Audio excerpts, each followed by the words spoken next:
Welcome back. आप देख रहे हैं एटी मनी बनो अपना फाइनेंस मिनिस्टर। मैं हूं आपके साथ कविता थपलियाल और अब वक्त आ गया है दर्शकों के सवालों का जवाब देने का। और हमारे साथ जुड़ गए हमारे खास मेहमान जेएसटी इन्वेस्टमेंट के सीएफपी आदित्य शाह हमारे साथ हैं और सीएफपी पूनम रुंगटा हमारे साथ जुड़ेंगी।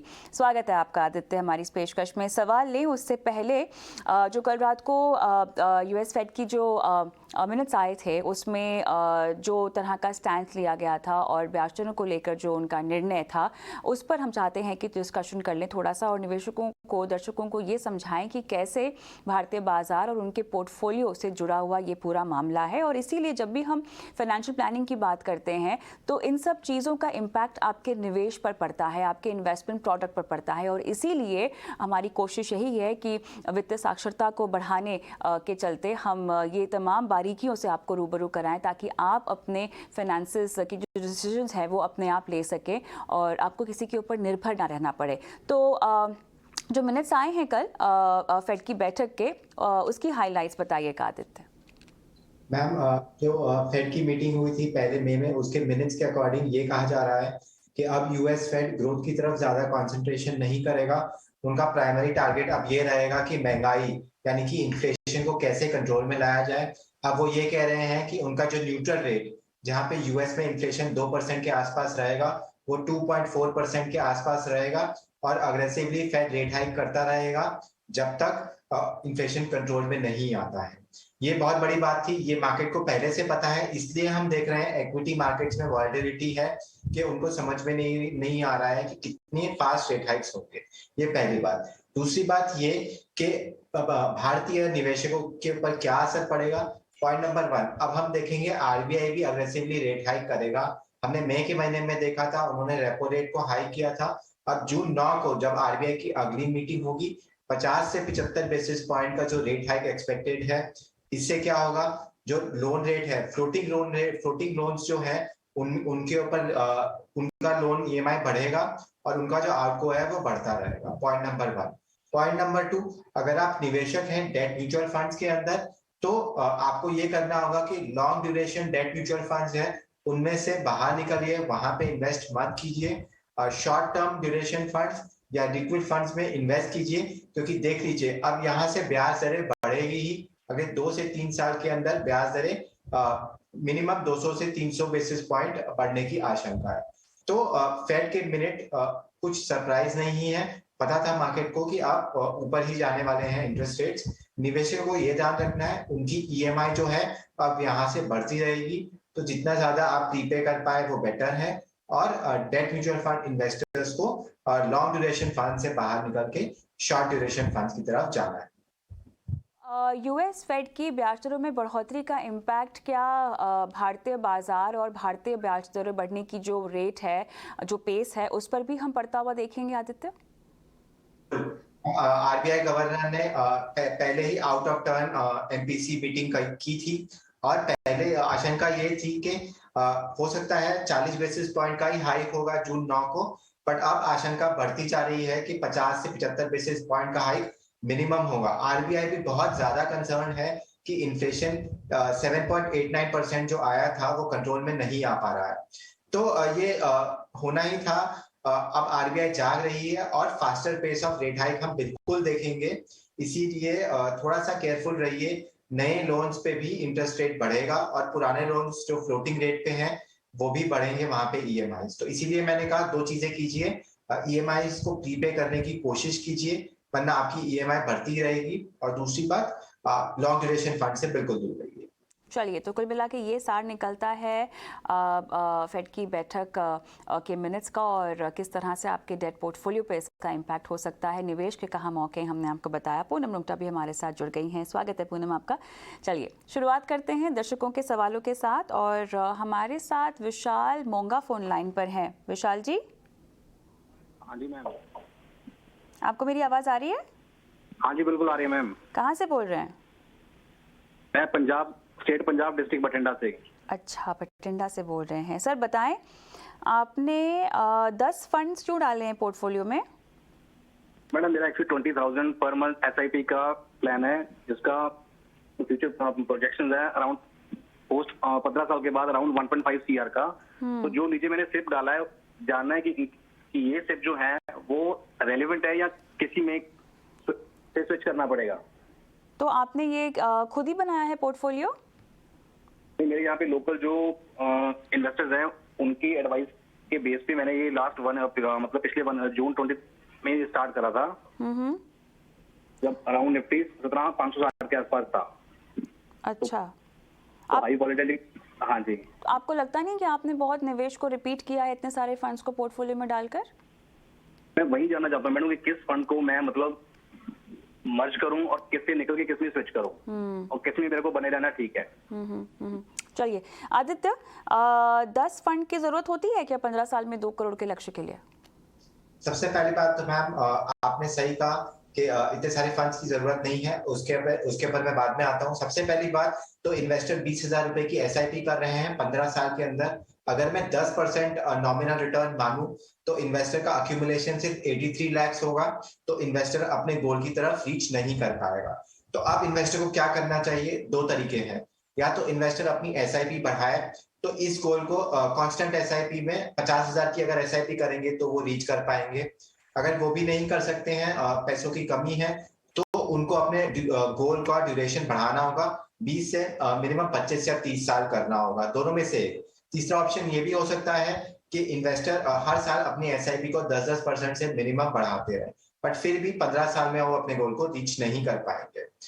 दूसरी बात ये, इन्वेस्टर को 10 फंड्स रखने की बिल्कुल भी जरूरत नहीं है फंड्स के अंदर। ये क्या होता है, इसमें ओवरलैप होता है और कोई भी फंड में सही से बड़ा अमाउंट नहीं जाता है, जिससे कंपाउंडिंग नहीं हो पाती है।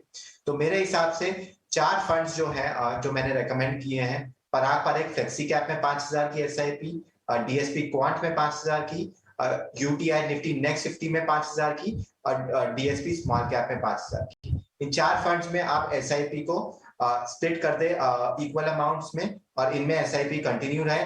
इससे आपका स्मॉल मिड और लार्ज कैप भी कवर हो जाएगा और एक फ्लेक्सी कैप फंड भी आपके पास है। तो ब्रॉडली डाइवर्सिफाइड पोर्टफोलियो होगा, कोई प्रॉब्लम नहीं होगा, पर आपका गोल रीच अभी नहीं होगा, आपको एसआईपी को इंक्रीज करना ही होगा। अच्छा, अप्रोक्सीमेटली आदित्य, अगर 15 साल में 2 करोड़ चाहिए हो तो कितना निवेश करना पड़ेगा हर महीना? किया है मेरे हिसाब से, अगर कांस्टेंट एसआईपी रखेंगे तो मिनिमम 50,000 की एसआईपी उनको हर महीने करनी ही होगी।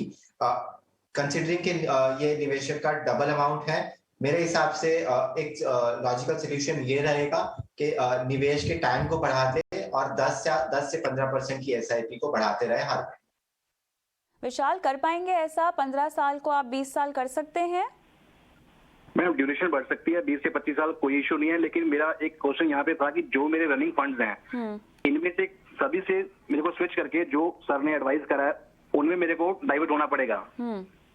हाँ बिल्कुल, लेकिन आदित्य यहाँ पर अभी वो निवेश अपना रोक दें, पैसे निकाले नहीं ना, क्योंकि बाजार में काफी अस्थिरता है। करेक्ट। तो अभी इनको क्या करना होगा, अभी नया निवेश इन फंड्स में मत कीजिए। पुराना निवेश जो नया निवेश है वो इन नए फंड्स जो मैंने रेकमेंड किया वहां पे एसआईपी को आप चालू कर दीजिए।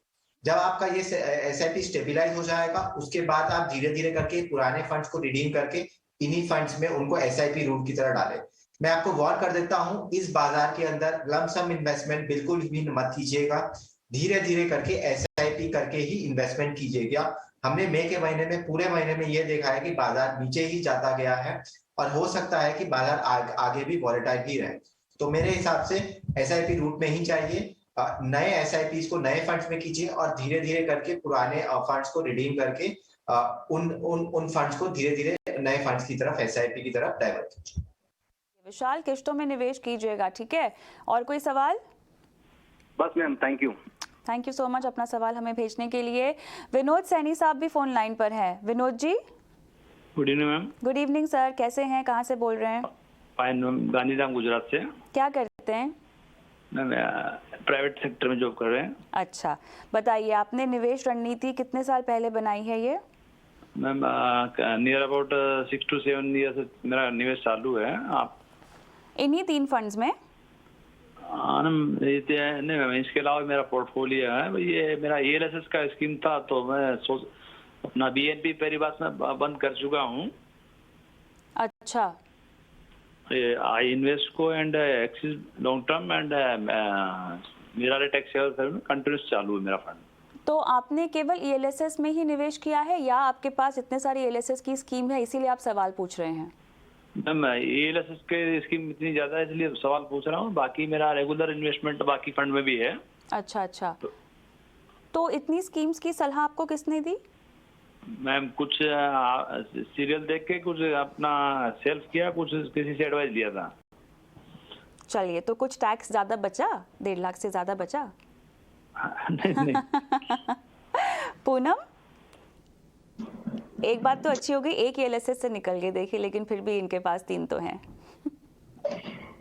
तो इनका जो सवाल है कविता की 3 साल लॉक इन खत्म होने के बाद ELSS के फंड से क्या किया जाए। इसके लिए एक बहुत ब्यूटीफुल स्ट्रैटेजी कर सकते हैं इन्वेस्टर की जब 3 साल खत्म हो जाते हैं, स्पेशली SIP में ये समझ के चलें कि जैसे जैसे आप निवेश करते हैं वैसे वैसे ही आपका लॉक इन खत्म होता है। तो टेक्निकली जो पहला इन्वेस्टमेंट, पहला इंस्टॉलमेंट जो गया है SIP का, जब उसके 3 साल खत्म होते हैं तो खाली आपका एक ही इंस्टॉलमेंट फ्री होता है।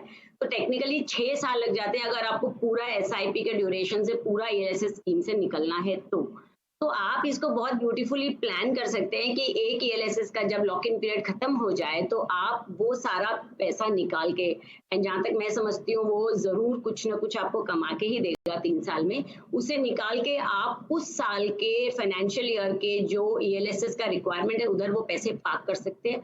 आपको एक्स्ट्रा पैसे अपनी पॉकेट से नहीं निकालने पड़ेंगे और जो भी आपके पास एक्स्ट्रा बचता है, सेविंग्स बचती है, वो ELSS की जगह कोई ओपन एंडेड स्कीम में डाल सकते हैं पैसे या कहीं और स्कीम कर सकते हैं। यानी आपको एक ही बार ELSS के लिए पैसे लॉक इन करने हैं, उसके बाद उसी पैसे को आप रोटेट कर सकते हैं। और जहां तक इसमें बने रहने की बात है तो मुझे लगता है BNP परिवार के ELSS फंड से आप निकल सकते हैं, क्योंकि एक तो उसके रिटर्न्स पीयर्स के हिसाब से इतने ज्यादा नहीं है, प्लस उसका जो मेन एलोकेशन है वो लार्ज कैप्स की तरफ ज्यादा है, और साथ ही उनके जो एक्सपेंस रेशियो है वो भी बाकी पीयर्स से ज्यादा है। और जो दूसरा कविता आपने बहुत अच्छा नोट किया कि इतने सारी ELSS क्यों ले रखे, तो मुझे लगता है विनोद जी आपको कंसोलिडेट करके एक ही स्कीम में भी बने रह सकते हैं। कुल आपका आउटगो ELSS में 84,000 का हो रहा है ईयरली, वो भी आप कंसिडर करें कि 1.5 लाख के से ज्यादा तो आप कहीं नहीं कर रहे हैं। ये सब चीजों को ध्यान रखते हुए आप अपना पोर्टफोलियो रीडिजाइन करें। चलिए, तो फिलहाल आपको निवेश रोक देना है, लेकिन और कोई सवाल पूछना चाहते हैं आप? तो 3 फंड चालू हैं, Axis long term, Invesco India and अमीरा रेसिट, तो उसमें से कौन सा कंटिन्यू करें?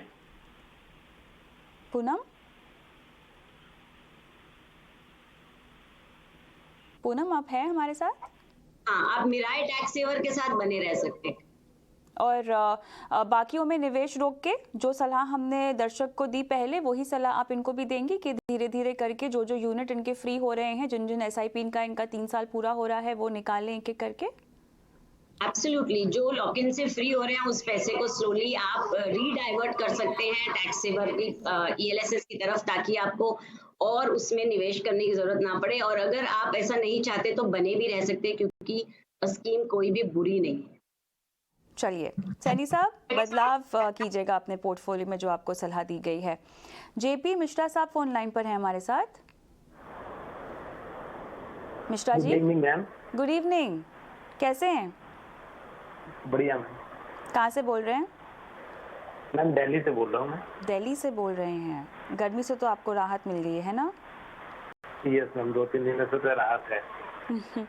बताइए sir, Axis long term equity, DSP tax saver, Kotak tax saver, आज हमें ऐसे सवाल ज़्यादा आ रहे हैं जहाँ पर ELSS में बड़ा निवेश हो रखा है, ठीक है, SBI ब्लू चिप है और DSP का स्मॉल कैप भी है। कब निवेश किया था इनमें? मैम मैं SBI ब्लू चिप में तो मुझे 8-10 साल हो गए हैं और अच्छा। इसमें अच्छा रिटर्न भी मुझे मिल रहा है। तो निवेश बढ़ा है कि नहीं बढ़ा है, कि सिर्फ 1000 रुपए कर रहे थे 8 साल तक? नहीं मैम, बढ़ाया है। अराउंड 5 या 6 लाख का मेरा पोर्टफोलियो है। अच्छा। आज की डेट में। हाँ, ओके। मैम मुझे ये सवाल था कि एक्सिस लॉन्ग टर्म इक्विटी में पिछले 4-5 महीनों से बहुत बुरा हाल है, तो क्या मैं उसमें SIP बंद कर दूं? और आप बाकी 2 में रहना चाहते हैं, DSP टैक्स सेवर में भी और Yes, Kotak ma'am. Tax saver हाँ, में भी? एक्सिस के कंपैरिजन में DSP और कोटक में अभी भी लॉसेस बहुत कम है, लेकिन एक्सिस में बहुत ज्यादा लॉस मतलब 3-4 महीनों में बहुत ज्यादा ही एनएवी उसकी घट गई है। चलिए, ऐसा क्यों हो रहा है, हम पहले ये बात समझते हैं आदित्य से। आदित्य, केवल हम ELSA पे फोकस करते हैं, इन्हें 3 शामिल करनी चाहिए या 1, उस पर बाद में आएंगे, लेकिन देखिए ये परफॉर्मेंस में फ़र्क क्यों दिखाई दे रहा है, पहले हमें ये समझाएं।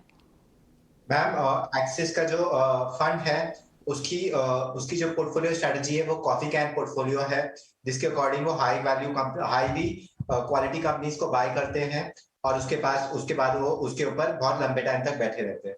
अब हमने देखा है कि मार्केट में पिछले 6 महीने के अंदर बहुत ज्यादा पिटाई हुई है हाईली वैल्यूड कंपनीज की, हाई क्वालिटी कंपनीज की।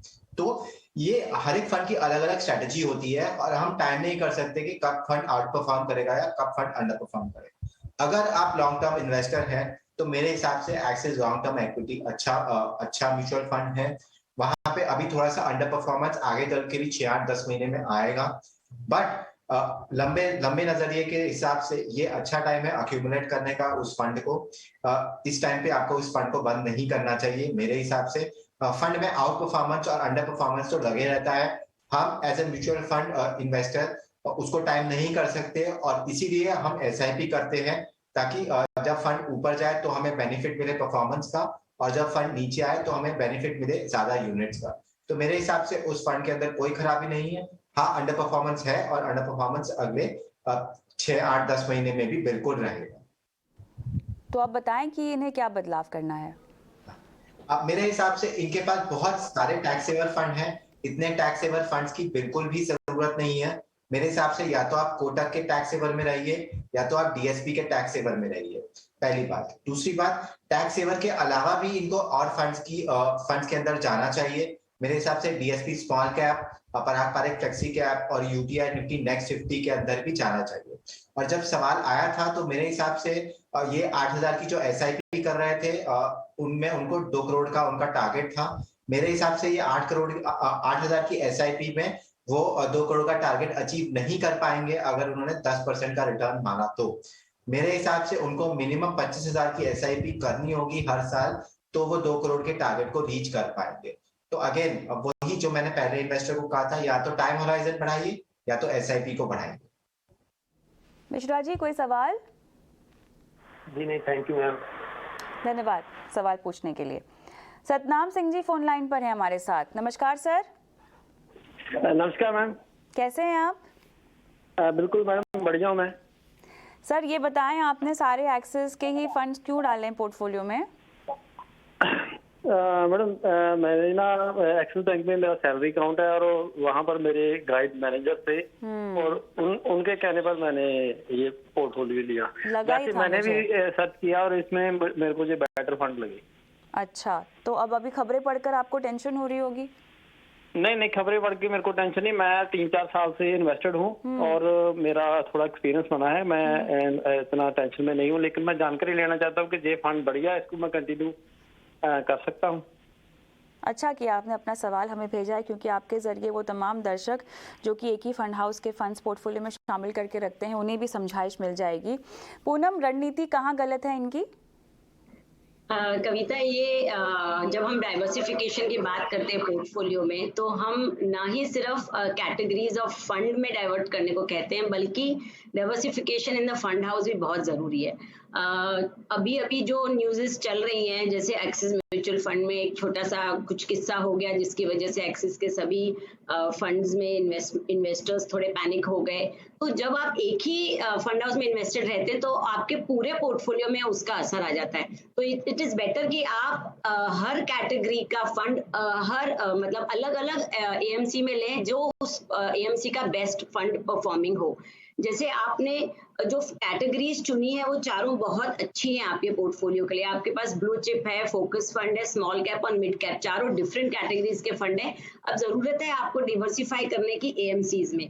आप मिड कैप कैटेगरी में कोटक इमर्जिंग फंड चूज करें, SBI स्मॉल कैप चूज करें स्मॉल कैप कैटेगरी में, क्वांट का एक्टिव फंड लें जो फ्लेक्सी कैप फंड आपके पोर्टफोलियो में नहीं है, और ICICI ब्लू चिप ले सकते हैं और एक्सिस के फोकस 25 फंड में कंटिन्यू कर सकते हैं। इस तरह डिफरेंट कैटेगरीज के फंड डिफरेंट AMCs में लेंगे तो वो एक बेहतर डाइवर्सिफिकेशन होगा, ताकि आगे चल के कोई भी तरह की अगर कोई बैड परफॉर्मेंस होती है या कुछ AMC के साथ कुछ गलत होता है तो वो आपके पूरे पोर्टफोलियो पे असर नहीं करता।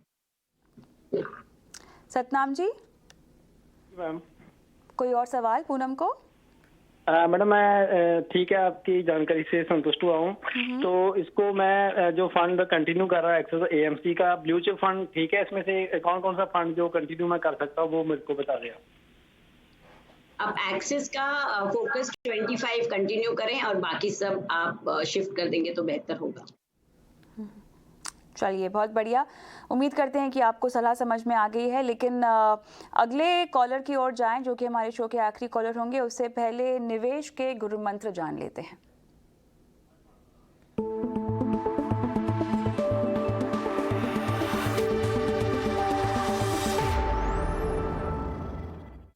चलिए आदित्य, निवेश के गुरु मंत्र आपकी तरफ से क्या है? आज हमारे पास बहुत समय है, आप इत्मीनान से समझा सकते हैं अपना गुरु मंत्र।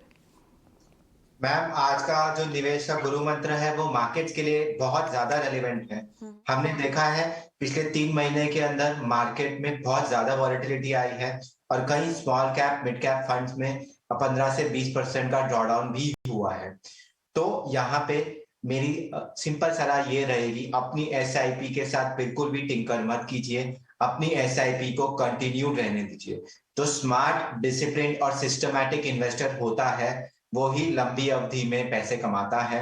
मार्केट्स बिल्कुल वॉलेटाइल है और यहाँ से भी वॉलेटाइल हो सकते हैं, पर आपकी जो एसआईपी है वो पहले अगर 10 यूनिट ला पा रही थी आपके लिए, तो वो अब 15 यूनिट ला पाएगी आपके लिए, क्योंकि मार्केट नीचे गिर गए हैं। डिसिप्लिन्ड वे में इन्वेस्ट कीजिए, अपनी एसआईपी को बंद मत कीजिए। मार्केट को रोज रोज ट्रैक करने की जरूरत नहीं है। आपका fund manager, mutual fund manager जो है वो आपके फंड्स को ट्रैक बिल्कुल कर रहा है। आप बिल्कुल भूल जाइए सब चीजें और अपनी एसआईपी को कंटिन्यू कीजिए। अगर आप 10 मिनिमम 10 साल तक इसको करते रहेंगे तो आप कंपाउंडिंग का इफेक्ट देखेंगे अपने पोर्टफोलियो में और ढेर सारा पैसा आपके पोर्टफोलियो में होगा। तो relevant to the market today, discipline रहिए, सिस्टमैटिक रहिए और अपनी एसआईपी के साथ टिंकर मत कीजिए। इनफैक्ट मेरी सजेशन ये रहेगी कि स्टेप अप कीजिए अपनी एसआईपी को और धीरे धीरे मार्केट के अंदर बनिए, ताकि अगले 2-3 साल में आपको इसका फायदा हो। आदित्य, क्या ऐसा हो सकता है कि जब भी बाजार में गिरावट हो तो हम स्टेप अप कर लें और जब बाजार ऊपर जा रहे हो तो उस स्टेप अप को हम वापस से नॉर्मल मोड में ले आएं? क्या ऐसा हो सकता है कि आगे बदलाव करना भी चाहिए हमेशा बाजार की चाल के मुताबिक? मैम, अगर हम रिटेल इन्वेस्टर है और हमें मार्केट के बारे में बिल्कुल भी नहीं पता है तो जनरली मैं कहता हूं कि अवॉइड ही कीजिए। बट अभी मार्केट में बहुत ज्यादा ड्रामेटिक फॉल आ रहा है। इंडेक्स में ज्यादा फॉल नहीं आया है बट अंडरलाइन स्टॉक्स में बहुत ज्यादा फॉल है।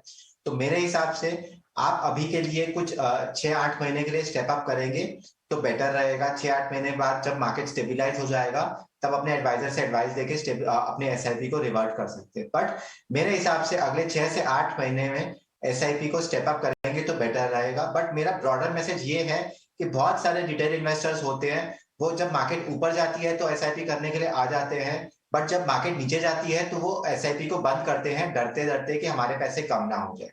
ये मैसेज उन लोगों के लिए है, प्लीज ऐसा मत कीजिए। डिसिप्लिन वे में आप इन्वेस्ट कीजिए, तभी आपके पैसे बनेंगे। वरना रिटेल इन्वेस्टर की हमेशा यही शिकायत रहती है कि उनके पैसे नहीं बन पा रहे हैं मार्केट में, सिर्फ इसी कारण के लिए कि वो एसआईपी बंद कर देते हैं बुरे टाइम में। चलिए पूनम, आपका गुरु मंत्र? कविता, मैं ये कहना चाहती हूँ कि अपना पोर्टफोलियो जब भी डिजाइन करें वो अपने किसी फ्रेंड या जानने वाले या किसी अपने भाई बहन किसी को देख के ना करें। अपना पोर्टफोलियो अपने लिए, अपनी जरूरतों को देखते, अपने टाइम होराइजन और बहुत जरूरी है अपना रिस्क एपेटाइट समझते हुए किसी प्रोफेशनल के साथ मिलके बनाएं, क्योंकि जो आपके दोस्त के लिए सही है शायद वो आपके लिए सही ना हो। और ये बहुत एक क्लासिक एग्जांपल हमने देखे हैं अभी, जो क्वेश्चंस व्यूअर्स क्वेश्चंस हमने देखे कि एक ही फंड हाउस के बना दिए गए, पोर्टफोलियो में सारी तरह के ले लिए। तो ये सब आगे चल के आपको एक क्लासिक मिस सेलिंग का एग्जाम्पल दिखेगा। तो किसी भी प्रोफेशनल से मिले बिना अपने पोर्टफोलियो को डिजाइन ना करें। देखा देखी से पोर्टफोलियो सही नहीं बन सकता। तो ये बहुत केयरफुली करने वाला, साइंटिफिकली करने वाला काम है, जिसे आप सिर्फ अपने ही लिए करें, किसी की कॉपी ना करें। चलिए, बहुत बढ़िया। चलिए रुक करते हैं शो के आखिरी दर्शक की ओर और हमारे साथ अंकित कुमार शर्मा जी फोन लाइन पर हैं। अंकित, हाँ नमस्कार madam, good evening. Good evening. आपकी उम्र 33 साल की है और देखिए आपने जो निवेश की रणनीति बताई है इसमें तो 15 जगह हैं जहाँ पे आप पैसे डाल रहे हैं। सर इसको मैनेज कैसे करते हैं आप? मैडम मैं सेल्फ स्टडी से इसको मैनेज करता हूँ। मैंने थोड़ा पोर्टफोलियो डेप्थ और इक्विटी और गोल्ड में बैलेंस कोशिश किया है मैडम। हाँ। इसी के रिगार्डिंग मेरा क्वेश्चन है कि जो मैंने ये बैलेंस किया SIP के थ्रू, क्या वो वेल बैलेंस है या मुझे इसमें कुछ चेंज करना है? और मेरा दूसरा इसमें एक ये है मैडम कि 15 साल बाद मेरे को 80 लाख और गोल ऑफ रिटायरमेंट मेरा 3 करोड़ का है। क्या वो मेरा मीट हो पाएगा इस पोर्टफोलियो से या नहीं मैडम? कब से बना रखा है ये पोर्टफोलियो? मैडम मैं लास्ट 3 ईयर से इसमें इन्वेस्टमेंट में हूँ और NPS में इन्वेस्टमेंट का पर्पस ओनली टैक्स सेविंग है, बिकॉज हमारा कंपनी EPF में भी अपना टैक्स सेविंग देता है और NPS में भी देता है, तो हमारा EPS में भी जाता है, EPS में भी, और NPS में भी हम अपना टैक्स बेनिफिट लेते हैं। 30% स्लैब में हूँ मैडम। चलिए पूनम, डाइवर्सिफिकेशन के लिए क्या आप 15 फंड्स का पोर्टफोलियो बनाएंगी? सबसे पहले तो इनके जो 2 गोल्स हैं उनकी बात करें कविता। जो इन्हें 3 करोड़ रुपए चाहिए इनके रिटायरमेंट के टाइम, तो अभी ये 33 इयर्स के हैं, इनके पास 27 साल और हैं टू रीच द रिटायरमेंट। तो ये 27 सालों में अगर महज 7,000 रुपए की SIP इक्विटी म्यूचुअल फंड में करें तो ये आराम से 3 करोड़ रुपए जमा कर सकते हैं। और जो दूसरा गोल है 15 साल का, उसके लिए उन्हें 12,000 रुपए प्रति माह निवेश करने होंगे इन इक्विटी म्यूचुअल फंड। तो कुल मिला के इन्हें 19,000 रुपए से ये अपना गोल अचीव कर सकते हैं बहुत आराम से। और इनका जो करंट आउटगो है इक्विटी में वो करीब 14,500 का है, और बाकी इनके पास गोल्ड है, ETF है और डेट फंड में इन्हें 2,500 रुपए की निवेश कर रहे हैं और NPS में 12,000 रुपए कर रहे हैं। अब NPS में अगर इनका गवर्नमेंट बॉन्ड वाला ऑप्शन चुना है इन्होंने, तो अगर टोटल इन्वेस्टमेंट अमाउंट देखेंगे तो इनका 31,600 ये निवेश कर रहे हैं प्रति माह। और एलोकेशन देखेंगे इक्विटी एंड डेट का तो करीब 50-50 बन रहा है। और मुझे लगता है कि इनकी एज के हिसाब से इन्हें इक्विटी में ज्यादा रुख करना चाहिए। थोड़ा इसमें से डेट से हटा के इक्विटी का रुख करेंगे तो बेहतर होगा। बाकी आराम से ये अपने गोल में तो पहुंच ही सकते हैं। और जो पोर्टफोलियो जैसे आपने कहा, इसमें बहुत सारे फंड्स हैं, जैसे स्मॉल कैप इन्होंने 3 ले रखे हैं, मिड कैप 2 ले रखे हैं, तो इन्हें थोड़ा कंसोलिडेट करें। फंड सभी अच्छे हैं, हर कैटेगरी का सिर्फ एक फंड ही रखें तो बेहतर होगा। चलिए अंकित, जो बदलाव बताए गए हैं उसको अपने पोर्टफोलियो में शामिल करें और लक्ष्य के मुताबिक आपको शायद निवेश भी बढ़ाने की सलाह यहाँ पे दी जा रही है। बहुत बहुत धन्यवाद अपना सवाल हमसे पूछने के लिए। और इसी के साथ आदित्य, पूनम, समय निकाला आप दोनों ने दर्शकों की फाइनेंशियल प्लानिंग करवाने के लिए, बहुत बहुत धन्यवाद। और इसी के साथ मुझे भी आज के इस शो में इजाज़त दें, लेकिन व्हाट्सएप नंबर आपको बता देते हैं जहाँ पर आपको अपने सवाल हम तक पहुँचाने हैं और आपके सवाल हम शो में लेंगे और आपकी फाइनेंशियल प्लानिंग करवाएंगे। नमस्कार।